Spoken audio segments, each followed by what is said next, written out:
Acasos não são coincidências. No mês de agosto de 1928, o médico inglês Alexander Fleming resolveu tirar merecidas férias. Ele vinha fazendo pesquisas com micro-organismos desde o final da Primeira Guerra Mundial, 10 anos antes, quando fora médico militar, porque havia ficado horrorizado com a quantidade de mortes provocadas por ferimentos em combate. Desde então, procurava com afinco alguma coisa que tratasse as infecções, principal causa de óbito dos soldados feridos. Dr. Fleming trancou a porta do seu laboratório londrino e foi descansar. Mas na pressa, acabou esquecendo sobre a mesa algumas placas de cultura da bactéria Staphylococcus. Quando voltou um mês depois, notou que aquelas placas que não haviam sido colocadas na geladeira estavam contaminadas com mofo. Em outras palavras, tinham embolorado. O pesquisador colocou então as placas estragadas numa bandeja e já se preparava para limpá-las quando seu colega, o Dr. Price, entrou na sala e lhe perguntou como estava indo em suas pesquisas. Fleming tomou novamente as placas para explicar alguns detalhes. Porém, nesse momento notou algo estranho. Numa delas, uma substância transparente havia se formado em torno do mofo. Ambos os médicos sabiam que tal substância era um indicativo de bactérias mortas. E, de fato, Fleming constatou que as bactérias próximas ao mofo haviam morrido.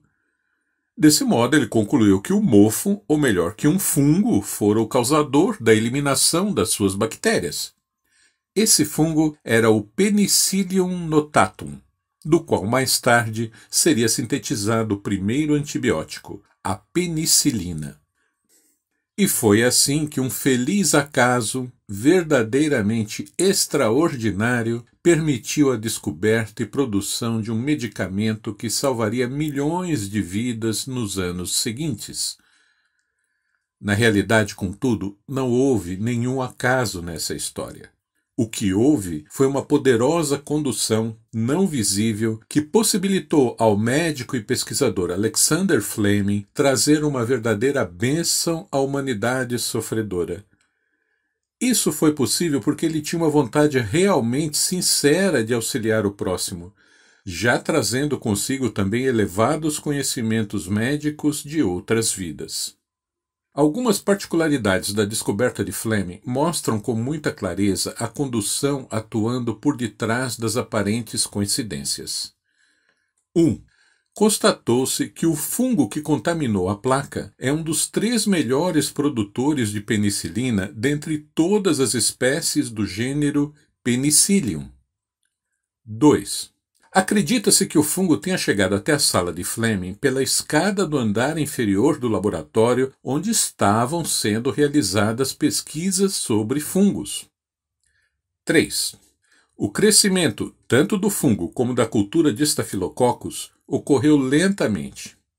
Se a velocidade do desenvolvimento das bactérias tivesse sido maior, não haveria a chamada lise, que é a substância transparente indicativa da morte de bactérias. Acontece que no mês de agosto de 1928, em pleno verão, sobreveio uma inesperada onda de frio em Londres, a qual proporcionou a temperatura ideal ao crescimento lento da cultura de bactérias. 4.